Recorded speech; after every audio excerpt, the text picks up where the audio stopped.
那如果行行。你是一个从小就在国外待过的人，我觉得你是很难适应，这个可能是某种程度上的一种负面的影了解，响吧。了解这个话题我大概理解到了，然后这个话题我们就不深入往下聊了吧，这个，然后我们那个讨论第二个想聊的主题吧，就是在英国生活是怎样的一种体验。然后我一个具体的一个，首先第一个在这个第二个话题下面，第一个具体的一个问题就是说，哎，你在那边生活了对吧？学习、生活、工作加起来有好几年，你一个整体的感受是什么？就是一个综合的，就像哎，我对这个人的一个整体感受，就是你对英国的这样的一个整体的感受是什么样？嗯，还是这样子，就是自己知道自己没有真正的融入啊。了解，还是那种无法融入的感受是吧？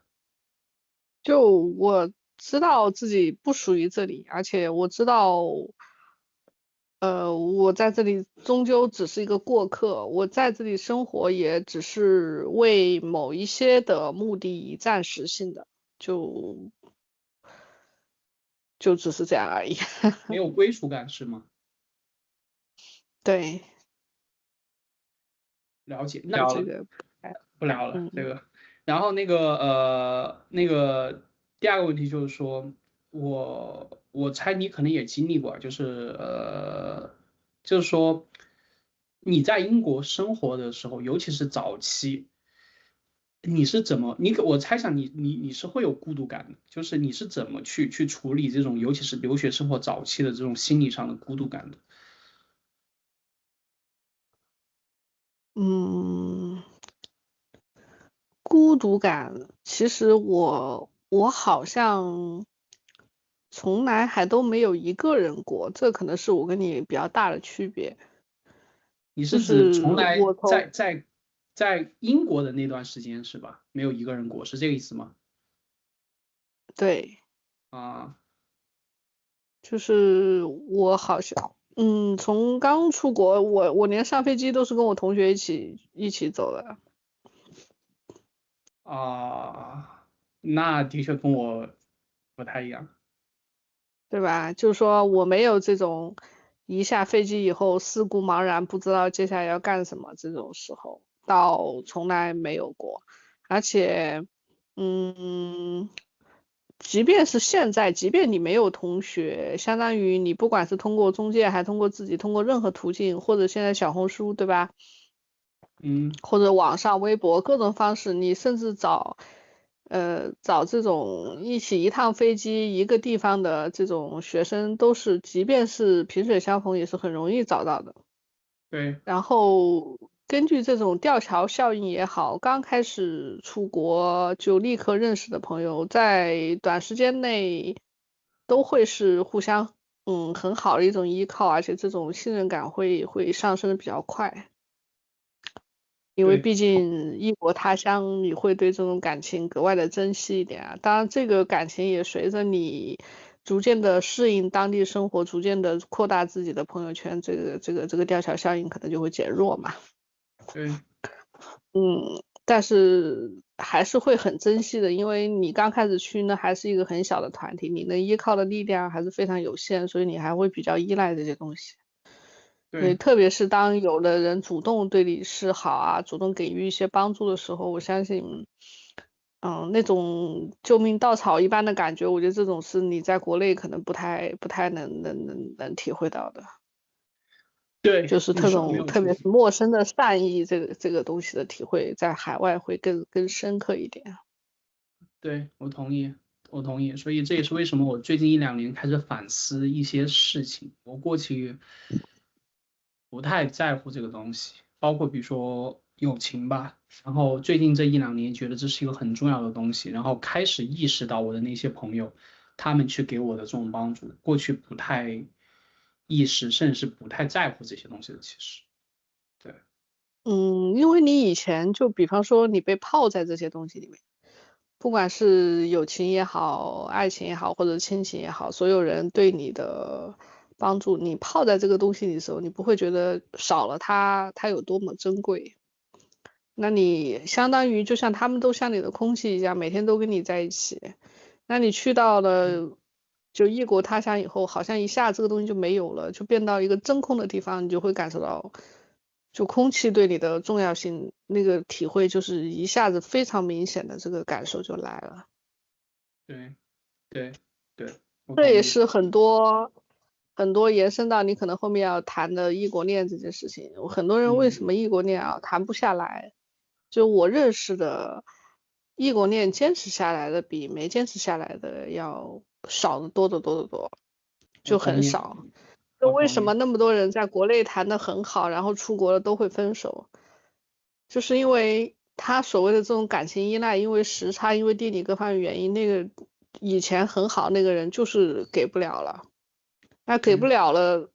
他面前又有人可以给的时候，他这个感受就会立刻就是高下立见，这也就是他坚持不下来很重要的一个原因。就没有对那么多人能心里坚持住那个信念感，说，对我去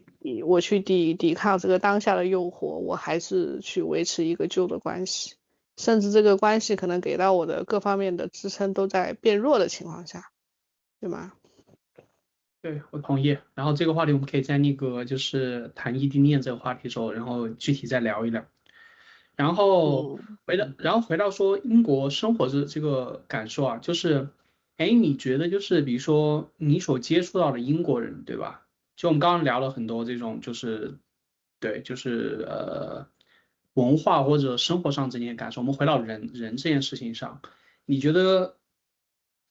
英国人跟中国人之间，当然每个人不一样，但是从这种平均上讲，你觉得最大的这种就是相同之处和不同之处是什么？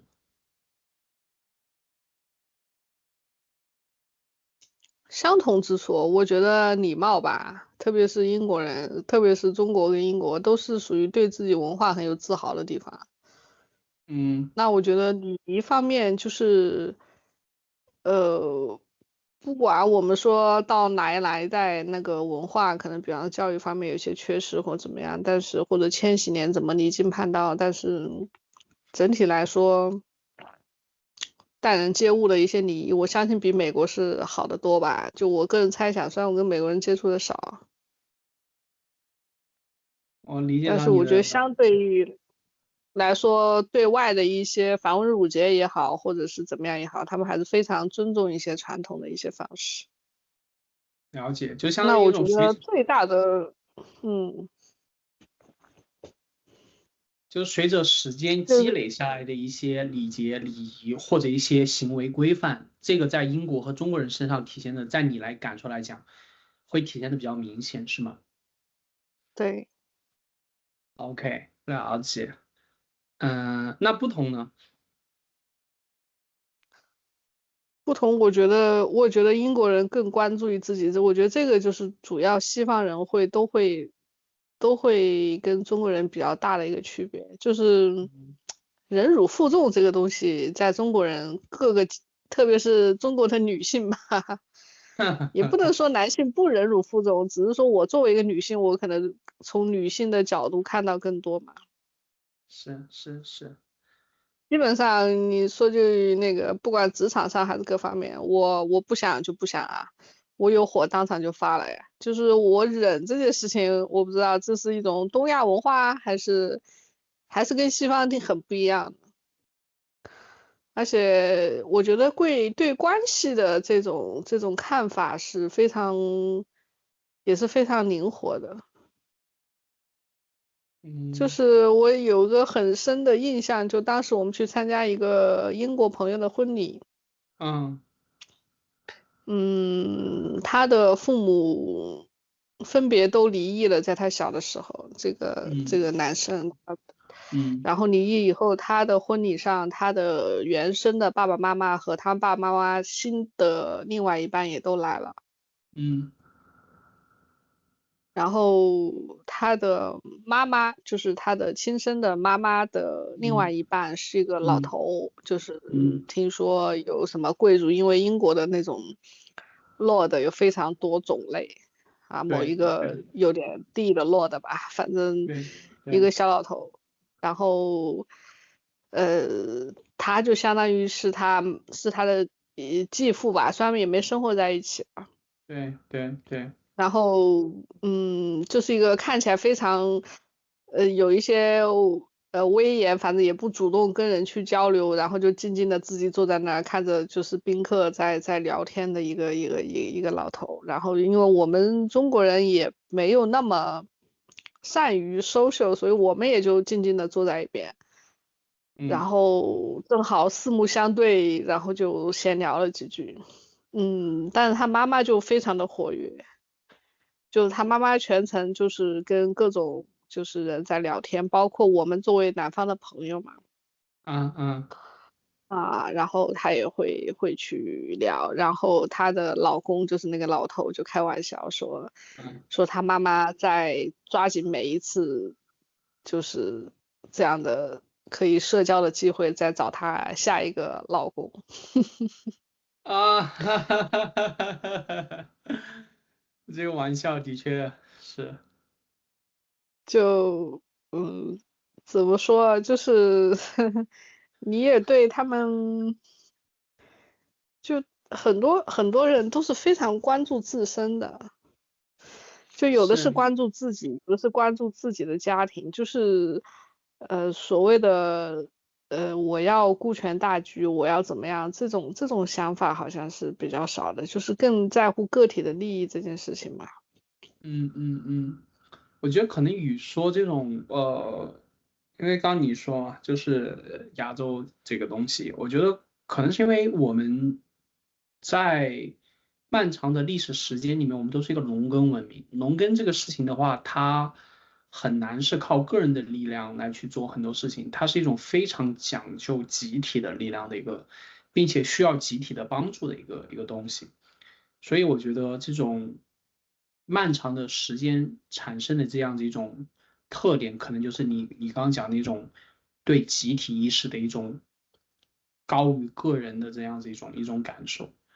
然后西方的话，它整体上来讲，它的这种农耕文明的这种烙印会弱一点，对吧？比如说我贸易、捕鱼、海洋，相对而言都不是那么，对吧？都不是那么非常需要一个非常庞大的集体，我觉得这可能是一部分的原因吧。嗯，对，这个文化的差异导致的你说人的差异，这个确实是明显。当对然可能，你聊别的事情可能会有别的，也有别的其他的角度。就只是对因为我提前也没有准备，如果你乍问一下，我第一个感受可能就是这个。对，我能理解到这个点。然后我们继续往前啊，就是我想聊一下第三个话题。然后第三个话题是说，哎，你这个异国恋，对吧？从可能13到18年，你们领证这样子，差不多5年的时间，它是一个怎样的感受？然后第一个具体的问题就是说，你们当时是怎么去克服这种时间和空间上的障碍的？我觉得还是很难的。我觉得恋爱不像友情，我们视频一下就可以了，对吧？还是有这种物理的这种线下的这种接触会很重要。你们当时是怎么克服这种时间空间上的障碍呢？